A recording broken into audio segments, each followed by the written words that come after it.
Oh, so Disney is far left. Oh my gosh, what a shocker there. Click the links to support my Vital Poor War, Coffee, PayPal, Patreon, or now in crypto, which is so awesome that they're probably going to shut it down. But I think MasterCard controls the patent on one end of the transference of crypto into cash anyway. So it's like those tricksy little bankers, they always have their fingers in every pie. It's like an octopus just with tentacles everywhere until somebody decides to substitute something else for the octopus. Anyway, so first of all, why are you supporting Disney in any way whatsoever? They're lizard people, but it makes a point about the Wu flu, which at this point I would rather that we just ignored it, let the population select out those susceptible, which makes me sound a bit like Margaret Sanger, but I would rather risk it than have to watch the 1984 treatment that is happening around the world right before our eyes, thanks to high definition cell phones and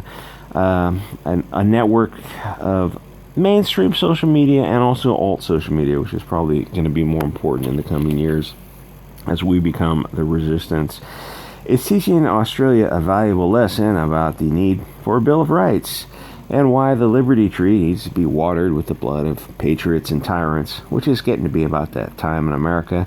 But it's hard to destroy tyranny with 10-round magazine limits. They erode rights bit by bit unless you destroy those who would deprive you of your rights. It's funny to talk about the Founding Fathers, the writings of the Founding Fathers that was the foundation for the Constitution. We'll get the FBI to swat you and most likely kill you and your family for talking about literally reading the writings of the Founding Fathers.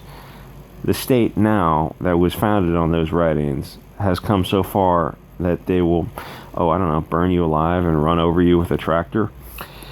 Yeah, that actually happened. Australia is showing the world how eager the police are to act as violent sociopaths in the service of the puppet masters.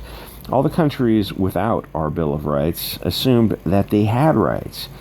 They didn't. What they had was like traditions of free speech and assembly. They didn't actually have codified rights. That rights aren't removed without due process.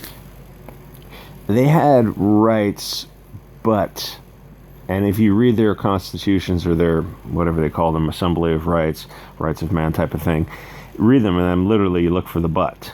They go, oh yes, we value free speech, but, and then they start inserting this hate speech clause. And like, I wonder who put that clause in there. Like, I wonder who was advocating for it. I wonder who pushed it. It's like, maybe go back and investigate that. Find out what the real story is. Now you know the rest of the story. What the real story is those people who were very, very strenuously pushing for limitations on rights. Seems a bit weird that they would throw in, like, to say something that's so asinine right on the face of it. You have free speech, but, well, everything preceding that but is on very, very shaky ground. And as New Zealand, Canada, Australia, and mostly Australia and Europe are learning, is like that but turned out to be quite important. The big daddy government who would give up liberty for safety.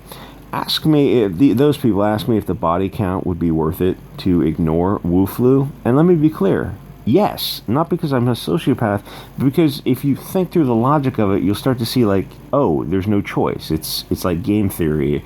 If they remove your liberty in an emergency, they will create emergencies to remove your liberty. If the state uses private businesses as agents of the state with mandates to oppress the people, then it's past time for war.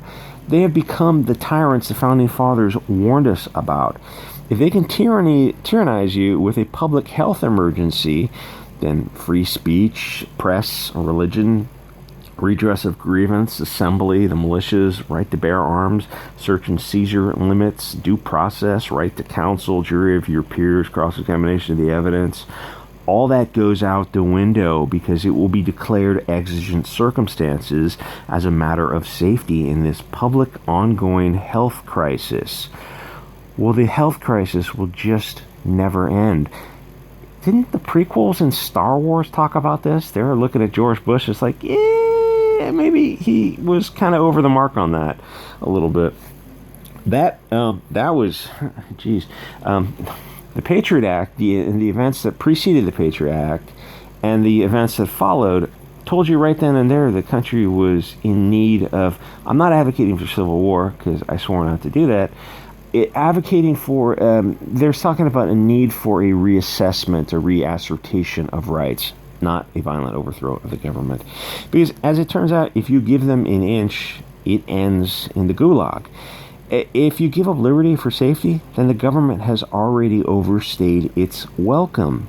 And they need to relearn their respect and fear of the people. Again, paraphrasing the writings of the Founding Fathers, we'll get the FBI coming to your door.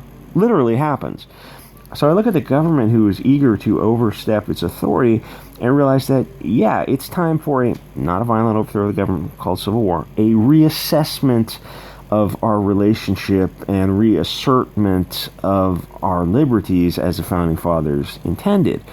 If you want your rights back, you have to do something about them. We have to do something about them.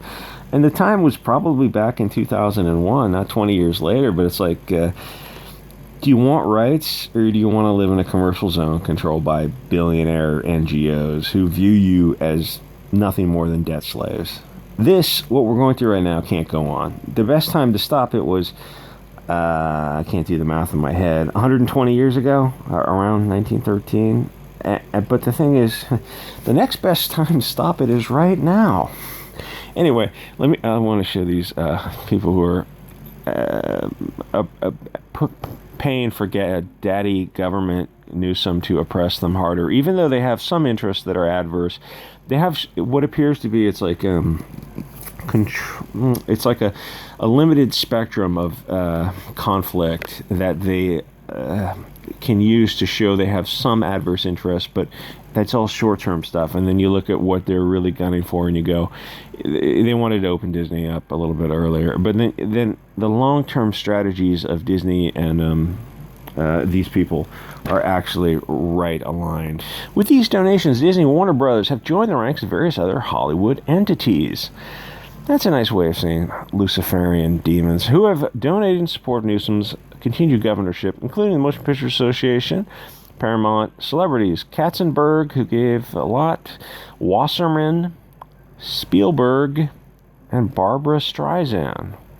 Gee, Barbara, don't be overly generous at that $2,500. I think you probably have more in the bank there.